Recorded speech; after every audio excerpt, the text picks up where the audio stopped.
ये जो हड़दड़ का आंदोलन है, ये आंदोलन भाजपा गुजरात छोड़ो आंदोलन साबित होने जा रहा है। सारा गुजरात खड़ा होगा भाजपा के खिलाफ और भाजपा को भगा के अब अपने को दम लेना है। ये खुद शराब बिकवाते हैं, ये खुद नकली शराब बनवाते हैं। ये सारा पैसा कहां जाता है? इन्हीं की पार्टी में जाता है कि नहीं जाता है? इन्हीं के लोग हैं कि नहीं है? विश्वास के साथ 2 साल में बीजेपी की सरकार जा रही है। जितनी झूठी एफआईआर की है इन लोगों ने, हमारी सरकार बनने के 24 घंटे के अंदर सारी एफआईआर बंद कर देंगे, सारी खत्म कर देंगे। चिंता करने की जरूरत है। और जो मंत्री, भाजपा सरकार के जो मंत्री खेडूतों को जेल भेज रहे हैं, उनको जेल की चक्की पिसवाएंगे, उसके बाद उनको जेल जाना पड़ेगा। आप लोग अपनी लड़ाई नहीं लड़ रहे हैं, आप लोग पूरे गुजरात की लड़ाई लड़ रहे हैं। आप गुजरात के गरीब खेडूतों की लड़ाई लड़ रहे हैं, गरीब किसानों की लड़ाई लड़ रहे हैं। एक टाइम ऐसा था जब हमारा भारत देश गुलाम था, 150 साल गुलाम रहा। 150 साल तक अंग्रेजों ने हमारे देश पे राज किया और इतने ताकतवर थे अंग्रेज। एक टाइम ऐसा लगता था कि देश कभी आजाद नहीं हो सकता। अंग्रेजों को यह गरूर था, अंग्रेजों को अहंकार था कि भारत के लोग हमेशा हमारे कब्जे में रहेंगे। अंग्रेजों को यह गुमान था कि भारत कभी आजाद नहीं होगा। लेकिन गुजरात के गांधी और सरदार पटेल ने मिलकर पूरे देश को आजाद कराया था। आज 30 साल से गुजरात के ऊपर बीजेपी की सरकार है, भाजपा की सरकार है। इन लोगों को भी गरूर हो गया है, इन लोगों को भी अहंकार हो गया है, इन लोगों को भी ऐसा लगता है कि हमें कोई हटा नहीं सकता। इसीलिए डंडे के बल पे, आंसू गैस के बल पे, जेल, एफआईआर के बल पे लोगों को कंट्रोल करना चाहते हैं। लेकिन अब गुजरात की जनता के मन से धीरे धीरे डर खत्म होता जा रहा है। मैं पिछले महीने गुजरात आया था आप लोगों से मिलने के लिए। मुझे पता चला कि हड़दड़ के अंदर किस तरह से लाठीचार्ज किया गया, किस तरह से दमन किया गया, आंसू गैस के गोले छोड़े गए, झूठे एफआईआर किए गए, लोगों को जेल में डाला गया। मेरा मन नहीं किया, मेरा मन नहीं माना। दिल्ली से स्पेशली मैं आप लोगों से मिलने के लिए आया। मुझे मिलने नहीं दिया आप लोगों से, मुझे मिलने नहीं दिया आप लोगों से। आपके लिए अलग स्टेज बनाया गया था जहां पे हमारी सभा हुई थी, वो स्टेज तोड़ दिया पुलिस भेज के इन लोगों ने। फिर मैं जनता के बीच में गया, मुझे जनता में आप लोगों से मिलने के लिए नहीं दिया गया। तो आज मैंने इनको, अपने नेताओं को बोला कि अलग से एक हॉल बुक करके केवल और केवल आपके परिवार के लोगों को बुलाया जाए, जहां पे मैं आप लोगों से मिल सकूं। जब अंग्रेज गए थे, 1942 में आंदोलन छेड़ा था गांधी जी ने, अंग्रेजों भारत छोड़ो। ये जो हड़दड़ का आंदोलन है, ये आंदोलन भाजपा गुजरात छोड़ो आंदोलन साबित होने जा रहा है। भाजपा को गुजरात से भगाना है, तभी लोगों को न्याय मिलेगा। अब केवल आंदोलन करने से न्याय नहीं मिलेगा। अब जब आप अपना बटन दबाने के लिए जाओगे, जब चुनाव के टाइम में वो बटन जो दबाओगे, उससे आपको न्याय मिलने वाला है, केवल आंदोलन करने से नहीं। तो ये अपना पुलिस भेज के, डंडे चला के आपको, मुझे बताया गया कि 88 लोगों को गिरफ्तार किया गया। 88 लोगों को गिरफ्तार किया गया। और जैसा अभी हम सब लोगों को सुन रहे थे, किसी ने पत्थर नहीं फेंके, किसी ने कोई गलत काम नहीं किया। कर्दा प्रथा के खिलाफ सब लोग अपना हक मांगने के लिए इकट्ठे हुए थे। कोई गलत काम करने के लिए इकट्ठे नहीं हुए थे, कोई डंडाबाजी करने के लिए इकट्ठे नहीं हुए थे, हिंसा करने के लिए इकट्ठे नहीं हुए थे। गुजरात अहिंसा का प्रदेश है, गुजरात गांधी का प्रदेश है, सरदार पटेल का प्रदेश है गुजरात। किसी को मारने पीटने के लिए इकट्ठे नहीं हुए थे, अन्याय के खिलाफ इकट्ठे हुए थे। और आप लोगों के ऊपर झूठे मुकदमे करके कि पत्थर मारे, पुलिस के साथ गलत केस करके आप लोगों को, किसी को 40 दिन, 48 दिन, 2-2 महीने से लोग, अभी 88 में से मुझे बताया गया 42 लोग बाहर आ गए, 46 लोग अंदर हैं।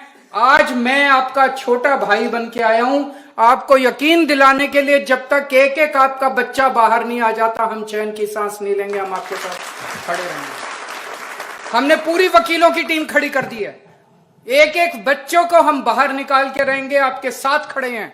लेकिन जो हिम्मत आप लोगों ने दिखाई है, आप लोग झुके नहीं, आप लोग उनके साथ नहीं गए। आज आप लोग अपने अपने घर से चल के यहां पहुंचे हो। मुझे पूरा यकीन है आप लोगों के ऊपर दबाव डाला गया होगा कि केजरीवाल की मीटिंग में नहीं जाना, लेकिन फिर भी आप लोग यहां आए हो। आप लोग उनके खिलाफ आए हो। आप लोगों ने पूरे गुजरात को हिम्मत दी। अब सारा गुजरात खड़ा होगा भाजपा के खिलाफ और भाजपा को भगा के अब अपने को दम लेना है। दोस्तों, इन्होंने मेरे को भी जेल में डाला था। मेरा कसूर क्या था? मैं दिल्ली के लोगों की आवाज उठाता था। दिल्ली के लोगों के बच्चों के लिए अच्छे स्कूल बनाए थे। आपने सुना होगा कि दिल्ली के अंदर कितने अच्छे स्कूल बनाए थे। दिल्ली के लोगों का इलाज मुफ्त कर दिया, बिजली मुफ्त कर दी। दिल्ली के 73%, 73% लोगों को फ्री बिजली मिला करती थी। जितने अस्पताल मैंने बनाए, इन्होंने आने के बाद सारे अस्पताल बंद कर दिए, सारे मोहल्ला क्लिनिक बंद कर दिए, स्कूल बंद करते जा रहे हैं भाजपा की सरकार दिल्ली के अंदर। मेरा कसूर यह था कि मैं दिल्ली के लोगों के लिए आवाज उठा रहा था। आज भी जब मैं यहां आ रहा था, मुझे कई लोगों के फोन आए, केजरीवाल मत जाओ, नहीं तो ये झूठा केस करके दोबारा तुमको अंदर कर देंगे। मैंने कहा मैं नहीं डरता भाजपा से, 100 बार अंदर कर दे, लेकिन मैं गरीबों के साथ खड़ा हूं। केजरीवाल की जान, केजरीवाल की आत्मा आप लोगों के साथ है। जब तक आप लोगों के ऊपर अत्याचार होगा, केजरीवाल आपके बीच में आता रहेगा, आपका बेटा आपके बीच आता रहेगा। मैं आपके साथ खड़ा हूं और ये आंदोलन आपका व्यर्थ नहीं जाएगा। आप लोगों ने पूरे गुजरात को खड़ा किया है। अब पूरा गुजरात एक साथ एक आवाज में कहेगा, भाजपा गुजरात छोड़ो। अब मेरे को, कल मैं एयरपोर्ट पे उतरते ही मेरे को पत्रकारों ने पूछा, गुजरात के कोने कोने में शराब बिक रही है, जो नकली शराब बिक रही है, आपको इस पे क्या कहना है? ऐसा है क्या? गुजरात के कोने कोने में नकली शराब बिक रही है क्या? नशा बिक रहा है क्या? नशे के ये जो ड्रग्स बोलते हैं, कोकेन, हीरोइन बिक रही है क्या? उनको नहीं पकड़ेंगे ये लोग। नकली शराब बनाने वाले को नहीं पकड़ेंगे ये लोग। नशा बेचने वाले को नहीं पकड़ेंगे ये लोग। खेडूतों को पकड़ पकड़ के जेल में डालेंगे। खेडूतों को पकड़ पकड़, उनको क्यों नहीं पकड़ते? ये उन्हीं के लोग हैं।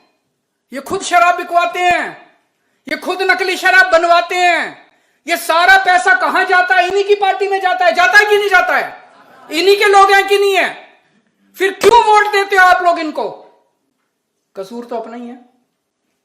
हम लोगों पे डंडा चलाते हैं, हमारे बच्चों को जेल में डालते हैं, और जब वोट देने की बारी आती है तो हम जाके इन्हीं पे कमल के ऊपर वोट डाल देते हैं। अभी तक मैंने कई लोगों से पूछा, लोग कहते थे विकल्प नहीं था। ये दोनों एक ही हैं, पंजा और कमल एक ही है कि नहीं है? दोनों एक ही। अभी गोपाल इटालिया, 2 दिन पहले मैंने देखा वीडियो पे, आपने भी देखा होगा। गोपाल इटालिया एक सभा के अंदर बीजेपी को गाली दे रहा था, भाजपा को गाली दे रहा था, और एक कांग्रेस वाले ने आके उन पे जूता फेंका। अरे, भाजपा को गाली देने से कांग्रेस को मिर्ची लगी, कांग्रेस को तकलीफ हुई। कांग्रेस वालों को फोन आया दिल्ली से, गोपाल इटालिया को रोको, भाजपा को गाली दे रहा है। कांग्रेस वाले बोल रहे हैं भाजपा को गाली नहीं देनी। ये क्या है? ये क्या चल रहा है? अब आपके पास विकल्प है, पहले आपके पास विकल्प नहीं था। भाजपा कांग्रेस दोनों एक ही है, दोनों एक ही सिक्के के 2 पहलू हैं। पहले आपके पास विकल्प नहीं था, अब आपके पास विकल्प है। आम आदमी पार्टी है। आज इस मंच से बोल के जा रहा हूं, एफआईआर का खेल बंद करो। एफआईआर से डरने की जरूरत नहीं है, जेल से डरने की जरूरत नहीं है, जेल में कोई चिंता करने की जरूरत नहीं है। जेल में रह के, थोड़े दिन जेल में रह भी, मैं 6 महीने जेल में रह के आया हूं। मनीष सिसोदिया, हमारे डिप्टी चीफ मिनिस्टर, 2.5 साल जेल में रह के आए हैं। सतिंदर जैन, हमारे पार्टी के 6 सबसे बड़े नेता, सतिंदर जैन, विजय नायर, संजय सिंह, केजरीवाल, मनीष सिसोदिया, हम कई महीने, कई साल जेल में रह के आए हैं। देश के लिए, अपने लिए नहीं, देश के लिए। इन्होंने मेरे घर रेड मारी, बीजेपी वालों ने मेरे घर रेड मारी, एक नया पैसा नहीं मिला। केजरीवाल के बैंक अकाउंट में एक पैसा नहीं है, केजरीवाल की पार्टी के बैंक अकाउंट में एक पैसा नहीं है, हमारे पास कोई पैसा नहीं है। 10 साल दिल्ली का मुख्यमंत्री था, एक नया पैसा नहीं कमाया मैंने। हमारे पास कोई पैसा नहीं है। इन्होंने झूठा केस बना के हमको जेल में डाला है। देश के लिए लड़ रहे हैं हम लोग, केवल देश के लिए लड़ रहे हैं। जेल से डरने की जरूरत नहीं है। 2 साल के अंदर, आज मैं यहां कह के जा रहा हूं, पूरे विश्वास के साथ 2 साल में बीजेपी की सरकार जा रही है। जितनी झूठी एफआईआर की है इन लोगों ने, हमारी सरकार बनने के 24 घंटे के अंदर सारी एफआईआर बंद कर देंगे, सारी खत्म कर देंगे। चिंता करने की जरूरत है। और जो मंत्री, भाजपा सरकार के जो मंत्री खेडूतों को जेल भेज रहे हैं, उनको जेल की चक्की पिसवाएंगे, उसके बाद उनको जेल जाना पड़ेगा। ये इनका जो बीजेपी और कांग्रेस का आपस का खेल है, ये सब बंद किया जाएगा। मैं आज केवल और केवल आप लोगों का सम्मान करने के लिए, धन्यवाद करने के लिए आया हूं कि आप लोगों ने बहुत हिम्मत दिखाई है। पूरा गुजरात नहीं, पूरे देश की जनता आप लोगों के साथ है। केजरीवाल आप लोगों के साथ है। अंत तक हम आपके साथ खड़े रहेंगे। बहुत बहुत शुक्रिया। भारत माता की जय जवान। दस्तक की आपसे गुजारिश है कि अगर इसको बचाना चाहते हैं तो नेशनल दस्तक को सब्सक्राइब करने के लिए रेड कलर के सब्सक्राइब बटन को दबाएं, फिर बेल आइकन की घंटी दबाएं। नेशनल दस्तक को बचाने के लिए बहुत जरूरी है कि हर खबर को शेयर करें, लाइक करें, कमेंट जरूर करें।